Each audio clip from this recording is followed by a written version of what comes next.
കാലത്തിൻ്റെ തൂണിൽ നിന്നും പൊന്നു എന്നൊരു വിളിയും കേട്ട്, പൊന്നു എന്നൊരു വിളിയും കേട്ട്. എന്താണപ്പാ സ്വപ്ന പോലെ എൻ്റെ അമ്മ വിളിക്കണൊരൊച്ച പോലെ, എൻ്റെ അമ്മ മണ്ണോടു മണ്ണായിട്ട് അപ്പൻ തന്നല്ലേ പറയാറുള്ളൂ, അപ്പൻ തന്നല്ലേ പറയാറുള്ളൂ.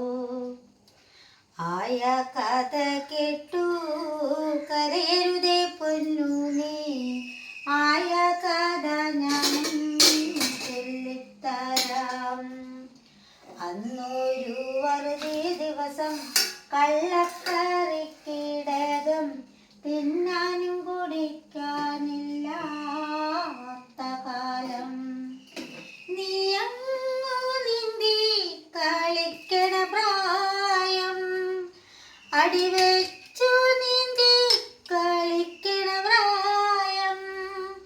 വറുതേക്ക് തമ്പ്രാനും കൽപ്പിച്ചെന്ന് ഉണ്ണി